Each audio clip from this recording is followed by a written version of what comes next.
আসসালামু আলাইকুম রহমতুল্লাহ। সুপ্রিয় দর্শক, আপনারা সবাই কেমন আছেন?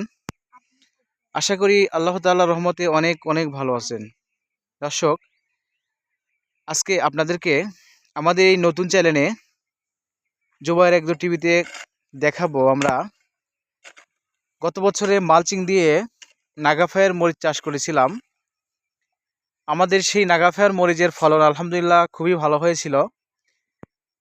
এবার নাগাফায়ের মরিচ চাষ করা দেখে এই বছরে আমরা গতবার চাষ করেছিলাম, আমাদের দেখা দেখে আমাদের গ্রামের চাষিরা যারা সনাতন পদ্ধতিতে মাটিতে চাষ করে থাকেন, ঠিক সেই পদ্ধতিতেই নাগাফায়ার মরিচ চাষ করেছেন। দেখেন আলহামদুলিল্লাহ এখন পর্যন্ত গাছগুলো খুবই ভালো আছে এবং গাছে অলরেডি মরিচ চলে এসেছে। আমি যদি আপনাদেরকে একটা গাছ দেখাই, দেখেন এই একটা গাছ, দেখেন কত পরিমাণে ফুল চলে আসছে। দু একটা করে জালিও কোনো কোনো গাছে আসছে। তো দেখেন এই যে আসলে যদি ভালো করে পরিচর্যা করা যায় মাটিতেও কিন্তু ভালো হওয়ার সম্ভাবনা আছে, তবে মাটিতে সেচের পরিমাণ একটু বেশি বেশি দিতে হবে।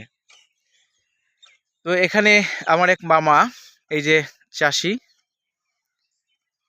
খুবই অভিজ্ঞ চাষি, এনারা সনাতন পদ্ধতিতে চাষ করে থাকেন।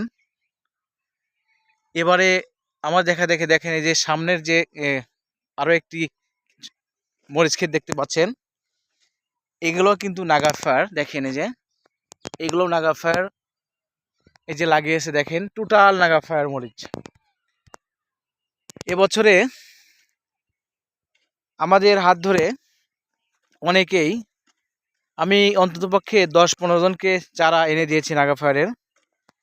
তারা এই যে দেখেন এই যে এই করতেছে পানি দেওয়ার জন্য এই যে বেডগুলো একটু হালকা করে বেঁধে দিচ্ছে।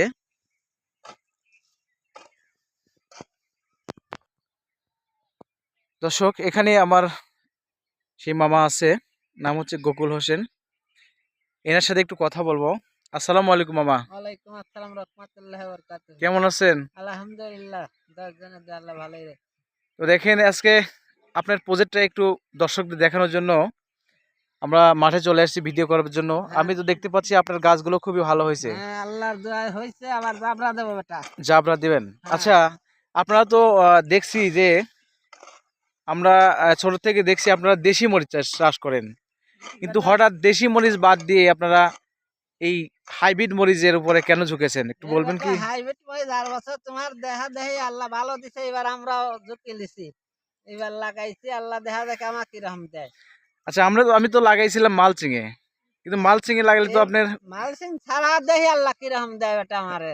আচ্ছা, যদি মালচিং ছাড়া যদি আপনার এবার ভালো হয় তাহলে আল্লাহ বাঁচালে সামনে বার আবার লাগাবেন? হ্যাঁ, ইনশাআল্লাহ। আচ্ছা, আমিও তো মালচিং এ লাগাইছি এবং আপনারা লাগাইছেন হচ্ছে মাটিতে।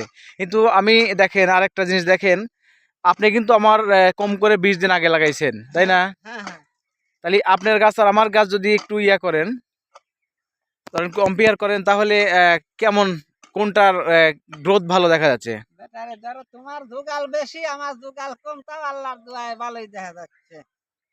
তোমারটা সেমাই তো, তোমারটা চেহারা প্রায় আমারটা কালো বেশি। আচ্ছা ঠিক আছে, কিন্তু গাছ কিন্তু দ্রুত হয়ে গেছে আমার, তাই না? হ্যাঁ হ্যাঁ, এবং আমার কাছে কিন্তু কোনো কোনো গাছে বড় বড় হয়ে গেছে মরিচ, ভিতরে মরিচ হয়ে গেছে। দেখছেন কিনা জানি না দর্শক, এই দেখেন যে আমাদের মাঠে শুধু পেঁয়াজ আর পেঁয়াজ। তো এর মধ্যেই এই আমাদের যে এলাকাতে মরিচ লাগানো হয়, মানে এমনি জলি জায়গাতে মরিচ লাগানো হয় না, এখানে কিন্তু দানা ছিল, এখানে দানা ছিল, দানা উঠায়ে এটা লাগানো হয়েছে। আর দেখেন আসলে গাছগুলো এক প্রকারে ভালোই হয়েছে, দেখার মতোই আর কি।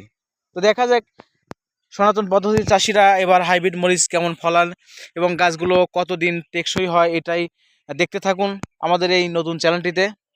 দর্শক, আপনারা যারা আমাদের এই চ্যানেলটি সাবস্ক্রাইব করেন নাই, জুবায়ের এগ্রো টিভি, অবশ্যই আমাদের এই চ্যানেলটিকে সাবস্ক্রাইব করে রাখবেন এবং আমাদের সাথে থাকবেন, ভালোবাসা দিবেন এবং স্মার্ট কৃষির সাথে থাকবেন। তো দর্শক, ভালো থাকেন, সুস্থ থাকেন। আসসালামু আলাইকুম রহমতুল্লাহ।